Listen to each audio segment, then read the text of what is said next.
है तो हमारा आना जाना समाप्त हो जाता है। हमारे जीवन में जो पाप कर्म होते हैं और हम जानबूझ के करते भी हैं सुख की आकांक्षा से, लेकिन हमारे हृदय में पश्चाताप नहीं होता कि हमने ये बुरा कर्म किया है, इस बार पश्चाताप नहीं होता, बल्कि ये लगता है कि हमने जो कुछ भी किया है बढ़िया किया। ऐसे लोगों के जीवन में जब पश्चाताप नहीं होता है वो क्या है, नरकगामी होते। लेकिन हमारे जीवन में अगर कोई पाप बन गया, पाप क्या है, दूसरे की आत्मा को दुखाना ही सबसे बड़ा पाप। परहित सरिस धर्म नहीं भाई, पर पीड़ा सम नहीं अधमाई। दूसरे को कष्ट देना अपने सुख के कारण ये सबसे बड़ा पाप है। तो इस पाप का प्रायश्चित हमको नहीं होता कि यार हमने इसको कष्ट दिया है। इस बात का अगर जीवन में कष्ट हो जाए कि अरे हमने बड़ा अपराध किया, अमुक को बड़ा कष्ट दिया, हे प्रभु कृपा करो हमारा ये अपराध ठीक हो जाए, दोबारा हम ऐसा नहीं करेंगे, इस तरह का यदि संकल्प करता है तो भगवान उसे क्षमा भी कर देते हैं, क्योंकि वो क्षमा सागर हैं, कृपा सागर हैं। वो किसी ऐसा नहीं है कि दया नहीं करते, भगवान तो सबके हैं, चाहे पापी हो चाहे पुण्यात्मा हो, चाहे उनका भजन करता हो या ना करता हो, सबके ऊपर कृपा करते हैं। अखिल जीव यह मोर उपाया, सब पर मोहि बराबर दाया। सब पर दया बराबर रहती है, चाहे वो पापी हो और चाहे पुण्यात्मा हो। लेकिन अपने को सत्संग के माध्यम से सत और असत का विचार समझना चाहिए कि हमने गलत किया है तो इसका प्रायश्चित क्या है। भगवान के सामने रो, उनके सामने प्रार्थना करो कि आज के बाद ऐसा नहीं करेंगे, तो हमारा जीवन का जो प्रायश्चित है वो हो जाता है, भगवान को दया आ जाती है और उस पर कृपा कर देते हैं। यही स्थिति रूप सनातन जी की थी। ये रूप और सनातन दो भाई, ये तीन भाई थे। तीन के जीवन में यही था कि बहुत पहले गरीब की स्थिति में थे, लेकिन जब पढ़ लिख करके रीते तो एक राजा के यहाँ उन्हें नौकरी मिल गई और मंत्री का पद मिल गया। अब जब मंत्री का पद मिलता है तो उनके जीवन में कोई कमी नहीं थी, अटूट पैसा था, मुसलमानी राज्य में रहते थे, मुसलमान राजा था, वो स्वयं जो है मुसलमानी रीत रिवाज में रहने लगे थे, जो ना खाना चाहिए खाते थे, जो ना करना चाहिए वो करते थे। ऐसी स्थिति उनकी बिगड़ गई। यही चरित्र हम आप लोग रूप सनातन जी का श्रवण करें। रूप और सनातन जी के जो पूर्वज थे वो कर्नाटक में रहते थे, पहले कर्नाटक में। और ये जो पितामह थे उनके बाबा के, जो वो बाबा थे वो पितामह, उनका नाम था पद्मनाभ जी। ये कर्नाटक में रहते थे।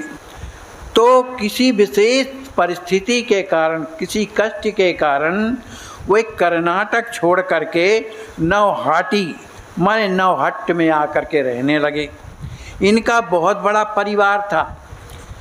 ये जो पितामह थे पद्मनाभ जी, इनका बहुत बड़ा परिवार था। 5 तो लड़के थे, वो 18 लड़कियाँ 18 लड़कियाँ और 5 लड़के, कितना बड़ा परिवार। तो ये जो है इनके जो छोटा पुत्र था 5वें नंबर में, उसका नाम था मुकुंद देव। अब वो अपने परिवार का तो पालन करते ही थे, है ना। उस समय लोग ध्यान देते थे कि ये गरीब है, तो राजा महाराजा कुछ मदद कर देते थे जिससे उनके विवाह शादी हो जाती। लेकिन अपने को मुख्य चरित्र श्री रूप सनातन जी में चलना है, इसलिए उनका जो छोटा पुत्र था पद्मनाभ जी का, उसका नाम था मुकुंद देव। और मुकुंद देव के भी एक लड़का हुआ जिसका नाम था कुमार देव। और ये मुकुंद देव जो थे परम भगवान के भक्त थे। देखो, भक्तों के हृदय घर में ही भक्त आते हैं, लेकिन कभी कभी भगवान की कृपा दूसरी हो जाती है। किसी दुष्ट को सुधारना होता है तो उसके घर में भक्त पैदा करते थे। हिरण्याकश्यप के घर में प्रहलाद पैदा हो गए, तो सुधारने के लिए भगवान की कृपा है। तो उनके जो कुमार देव थे परम भागवत थे। वे हमेशा ये जाति का बनिया व्यापार करते थे, वाणिज्य व्यापार करते थे। ये व्यापार में यशोधर जिले में एक फतेहाबाद था, वहाँ तक व्यापार करते थे।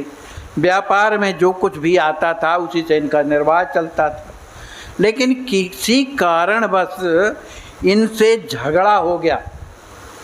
कहाँ पर? फतेहाबाद में झगड़ा हो गया। तो वहाँ से छोड़ करके दूसरे गांव में रहने लगी। अब नौहट्ट में छोड़ करके फतेहाबाद में रहने लगी थी। अब वहाँ पर जब फतेहाबाद में रहने लगे तो उनके यहाँ एक हरि नारायण विशारद थे, जिनकी कन्या थी, उसका नाम था रेवती। उसके साथ में उन्होंने विवाह कर लिया। किसने? कुमारदेव ने। अब रेवती के गर्भ से 3 पुत्र पैदा होते हैं, जिनका जो परम वैष्णव थे, तीनों के तीनों लड़के, और उनका नाम था, एक का नाम था अमर, एक का नाम संतोष और एक का नाम अनूप। यही आगे चल करके रूप, सनातन और वल्लभ के नाम से विख्यात हुए। अब जो इनके पिताजी थे कुमारदेव, तो सोचने लगे कि मैं अपने पुत्रों को योग्य बनाऊं। तो योग्य बनता कैसे है? उनकी पढ़ाई लिखाई के लिए। तो उस समय जो है अरबी भाषा की ज़्यादा प्रचलित थी, माने अरबी भाषा पढ़ाई जाती थी। जो अरबी भाषा पढ़ते थे, लिखते थे, उन्हीं को नौकरियां मिला करती थी, उन्हीं को राजपदों में उनकी भर्ती हुआ करती थी। तो इन्होंने सोचा कुमारदेव ने कि मैं अपने पुत्रों को बढ़िया संस्कृत का विद्वान बनाऊं। तो उन तीनों पुत्रों को सर्वानंद सिद्धांतवादी वाचस्पति के पास जाकर के संस्कृत के पाठशाला में इनकी भर्ती कर दिया, तीनों लड़कों की। अब फारसी वहाँ पढ़ाई नहीं जाती थी, संस्कृत के ये प्रकांड विद्वान हो गए, क्योंकि इनकी मेधा शक्ति अत्यधिक थी। जो कुछ भी पढ़ाया जाता था एक बार में उन्हें याद हो जाता था। तो संस्कृत में ये पारंगत हो गए। लेकिन उस समय फारसी ज़्यादा चलती थी, उससे काम काज होते थे। तो उन्होंने अपने लड़कों को फारसी पढ़ाने के लिए एक सप्तग्राम के भूमि अधिकारी सैयद, उनका नाम था सैयद फखरुद्दीन, उनके मने विद्यालय में इनका नाम लिखवा दिया। वहाँ पर फारसी और अरबी दोनों विद्याएं पढ़ाई जाती थीं। ये तीनों भाई वहाँ जा कर के अपनी तीक्ष्ण बुद्धि के द्वारा, मेधा शक्ति ज़्यादा थी, इस कारण थोड़ी ही समय पर इन्होंने अरबी और फारसी सीख लिया। अब तो ये प्रकांड विद्वान हो गए, अरबी में और फारसी में और संस्कृत में बड़े विद्वान हो गए। तो वहाँ के जो मालाधर वसु गुणराज खां, एक गौड़ बादशाह है वहाँ का था, हुसैन शाह, तो उनके मंत्री थे मालाधर वसु।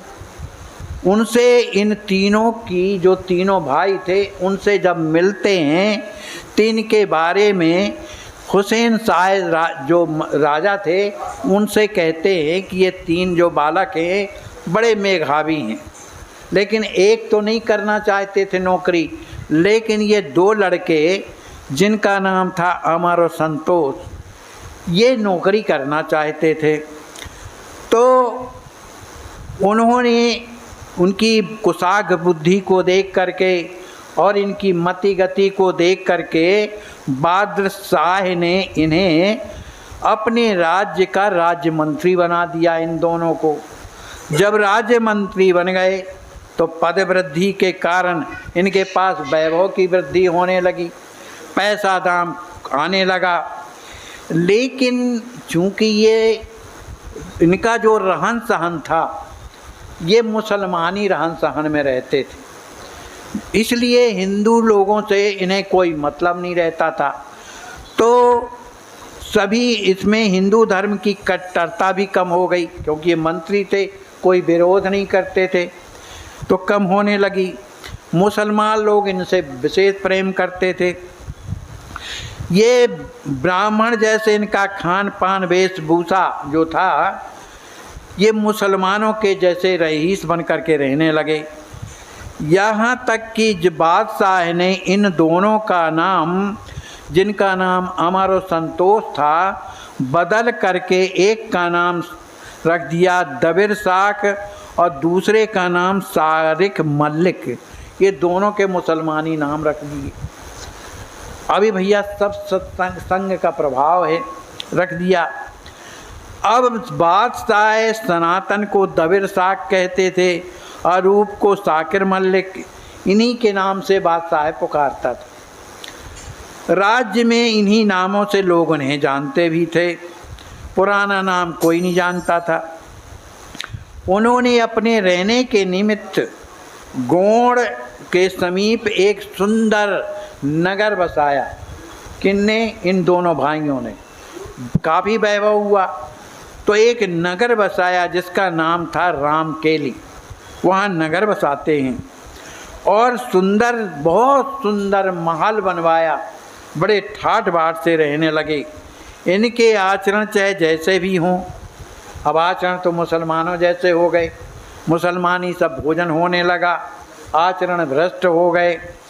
लेकिन ये करते क्या थे? प्रकांड विद्वान थे संस्कृत के। तो जो बड़े बड़े जो ग्रंथ हैं, उपनिषद हैं, भागवत है, गीता है ना, वेद हैं, इनका पठन पाठन करते थे, क्योंकि संस्कृत के विद्वान थे। इनके इस कारण से वे हमेशा संतों का आदर करते थे, वैष्णव का आदर करते थे, ग्रंथ पढ़ते थे। तो जब उन्हें अपनी बात दिखाई देती थी कि हम तो धर्म से भ्रष्ट हो गए, हमारा ये धर्म नहीं, हम हिंदू हैं लेकिन मुसलमानी में होकर के हमें जो है हम बिगड़ गए हैं, इस बात का उनको ज्ञान हुआ। अब बड़े दुखी हो गए कि बताओ, हम जाति के हिंदू होकर के और मुसलमान हो गए, मुसलमानी आचरण करने लगे। इस बात का उन्हें आत्मा से दुख हुआ। इतना दुख लगा, इतना दुख लगा कि पूछें तो पूछें किससे। तो उन्होंने एक गोपनीयता में पत्र लिखा। किसको? मणि अपनी गौरांग महाप्रभु को एक पत्र भिजवाया कि हम लोग इस स्थिति में रह रहे हैं, लेकिन हमारे हृदय में इस समय पश्चाताप की अग्नि ज्वलस रही है। हम इससे निजात पाना चाहते हैं। हम कैसे इस पाप से उबरें? हमने बहुत पाप किए हैं, कैसे हमारा कल्याण होगा? ये ग्रंथों का प्रभाव, माने ग्रंथ का पठन पाठन करना, ये भी सत्संग ही कहलाता है। तो उसके कारण इनके हृदय में क्षोभ पैदा हुआ और उन्होंने एक पत्र में ये सारी बातें जब लिखी, तो महाचैतन्य प्रभु के पास जब पत्र जाता है तो पढ़ कर के बड़े प्रसन्न होते कि ये कुछ भी हो, राष्ट्रीय ठाट बाट के कारण, मुसलमानी राज्य में रहने के कारण इनके आचरण मुसलमानों जैसे हो गए, लेकिन हृदय में वेदना है, तभी तो इन्होंने पत्र भेजा है। तो उसके बचने का उपाय क्या है, इन्होंने पूछा था। तो महाचैतन्य प्रभु ने एक बहुत सुंदर उन्हें उत्तर दिया। उन्होंने लिखा है कि जैसे पर पुरुष से प्रेम करने वाली जो स्त्री होती, पर पुरुष से जो प्रेम करने वाली स्त्री होती है, वो घर के प्रत्येक काम को करती, लेकिन निरंतर उसका मन उस पर पुरुष में लगा रहता है कि कब ये मेरा काम समाप्त हो और मैं उस पर पुरुष से मन जा करके मिलूं। ठीक इसी तरह से आप इस वातावरण में रहिए, करिए, लेकिन मन निरंतर भगवान के चरणों में लगा लेंगे तो आपका कल्याण हो जाएगा। जब यह पत्र उनके पास आता है, इस पत्र को पढ़ कर के दोनों भाइयों को बड़ी प्रसन्नता होती। अब हृदय में तो दुख था, करें क्या? अब उन्होंने सोचा कि ऐसे महापुरुष का हमें दर्शन करना चाहिए, जिन्होंने इतनी बड़ी बात लिखी है कि हृदय में भगवान का चिंतन करो, भगवान से प्रार्थना करो कि हमारे अवगुण छूट जाएं। देखो, भगवान के अतिरिक्त ये सुनने वाला कोई नहीं। हमारी क्रियाएं भी विफल हो रही हैं। हम कितना भी वो सोच लें कि आज के बाद हम झूठ नहीं बोलेंगे, नहीं चलेगा, लेकिन अगर भगवान से सच्चाई से अगर हृदय में दुख है, उस तरह की पुकार अगर भगवान से की जाती है, तो भगवान निश्चित रूप से एक न एक दिन सुनते हैं और उसकी इस गड़बड़ी को ठीक कर देते हैं। तो भगवान ही सब कुछ गड़बड़ियाँ ठीक करते हैं। भैया जो बिगड़ा होता है ना, भगवान उसी को सुधारते हैं। जो सुधरे सुधराए हैं उनको क्या सुधारेंगे। भगवान का जन्म भी तो लोगों सुधारने के लिए होता है, और भगवान भी कृपा करके मनुष्य जीवन इसीलिए देते हैं कि तुम इधर आ करके सुधरो, और सुधारने के लिए भगवान आते हैं। यह बात उनके हृदय में जम गई और उन्हें कुछ आनंद हुआ। अब उनके दर्शन करने की इच्छा है उनके हृदय में प्रकट हुई। लेकिन उस समय महाचैतन्य प्रभु पुरी में रहते थे, और उस शासन काल में जो हुसैन शाह था, उनके वो मंत्री थे दोनों के दोनों, और उन्हें आत्मा से ज़्यादा बादशाह चाहता था क्योंकि बड़े बुद्धिमान थे। तो उन्होंने सोचा कि हम बादशाह से कैसे कहें कि हम पुरी जाना चाहते हैं। उस समय चारों ओर युद्ध चलते थे। छोटे मोटे जो राज्य थे, दूसरे राजा चढ़ाई करके छीन लिया करते थे। तो ये सब स्थिति देख करके इन दोनों भाइयों ने कुछ कहा नहीं, और वो पुरी में पहुंच नहीं पाए।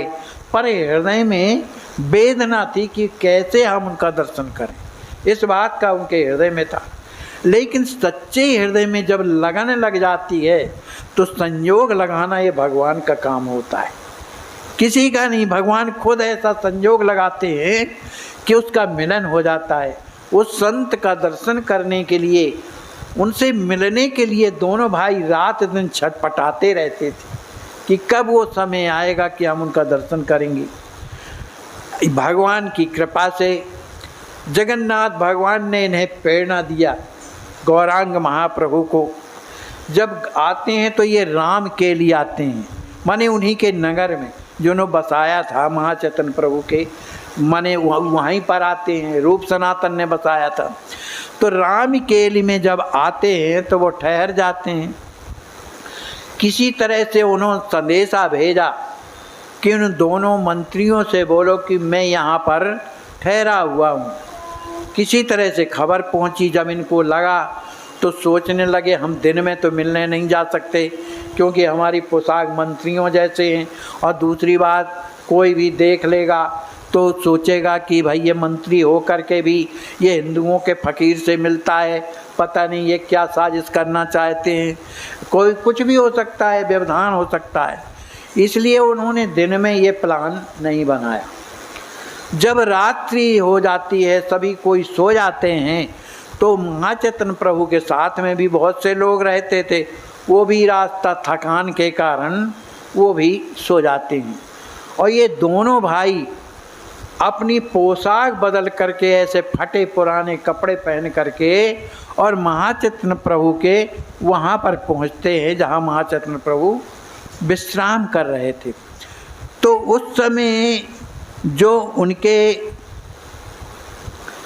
उनके साथ में रहते थे श्री हरिदास जी महाराज, नित्यानंद जी महाराज, महाचैतन्य प्रभु की सेवा में रहते थे।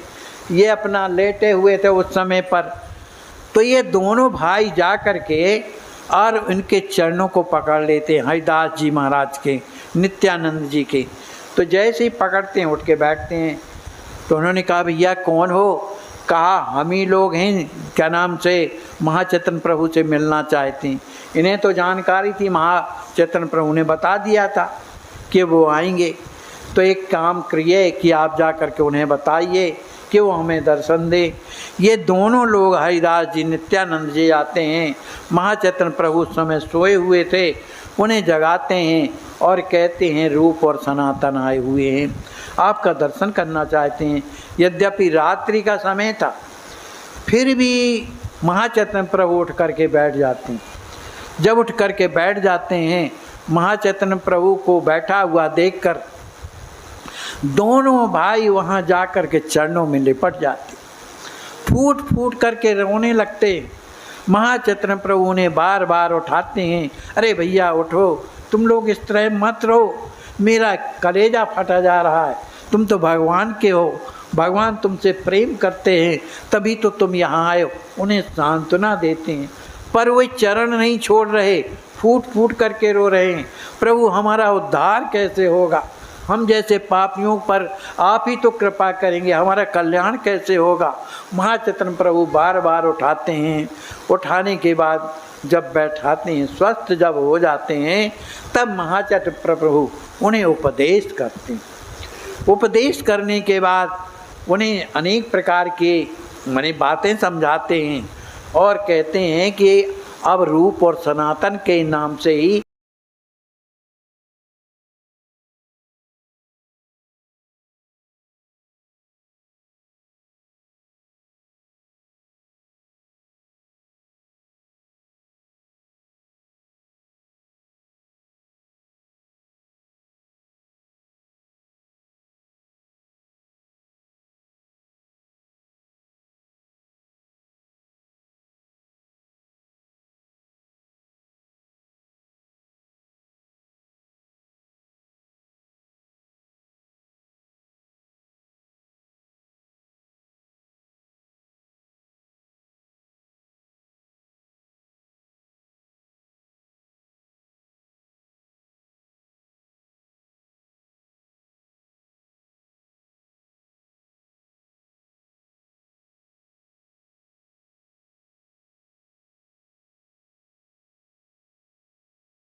हो रहा है धरातल पर या नहीं।